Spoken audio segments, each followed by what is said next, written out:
Chapter 24, Episode 1. It was a 3-day event.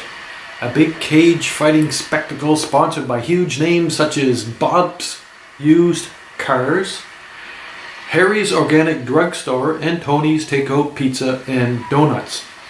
Not quite the big Las Vegas event, but Zara was still a new fighter.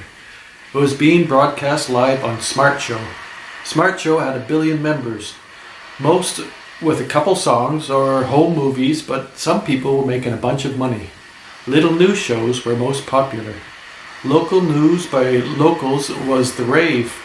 Even live reports on a cat eating a fish on a dock could have thousands of viewers, or millions. Cage fighting wasn't as big as cat events. Zara had a fast growing fan base.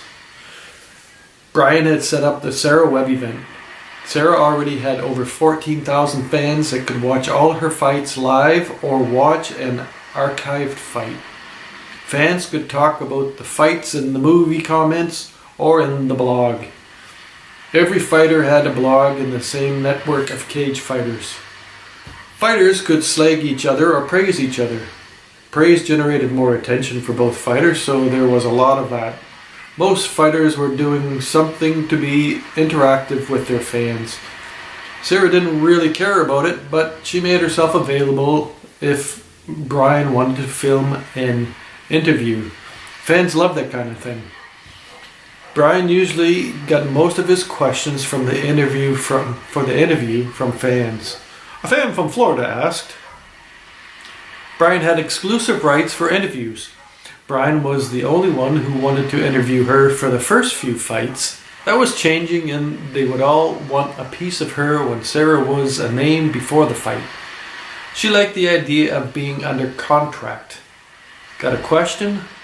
Go to Zara's site. Your question is either already answered or she will answer it. Zara had a few fans at her fight. Most of her fans were in New York. She had her school and the kids and their parents. That was part of the 14,000. Friends of friends. Brian had been contracted as photographer and interviewer. He loved live at the event reporting. Fans loved it. Getting close and personal. They took a few photos of Zara in her dressing room and conducted a short interview. Her father was wrapping her hands. He was holding out on interviews, like he would continue to do as long as he had a law firm. Thanks, Zara. That was great.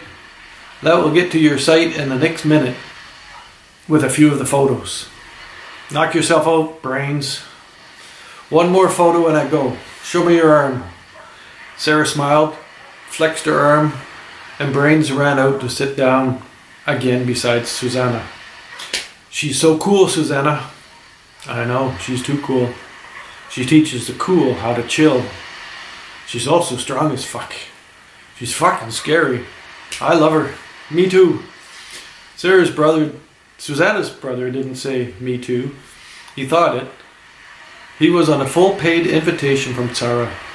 He was one of her biggest fans. Told her she was great, online and in person. He was happy to be sitting ringside. The amateur event took place in Los Angeles. This was an opportunity to visit the beach and enjoy the sights. One excursion was Hollywood. Mr. and Mrs. Prescott had been there before, but the kids hadn't.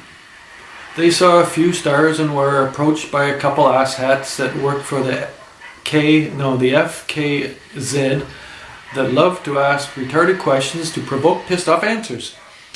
Their fans loved it. Brian saw them coming and recorded them trying to record Zara. Prescott sent them away before they got close to Zara. She is under exclusive contract. Go away. Prescott looked like a bodyguard, not the underpaid kind. Brains uploaded the short failed interview attempt. He took a couple of seconds to show Zara walking with friends and family.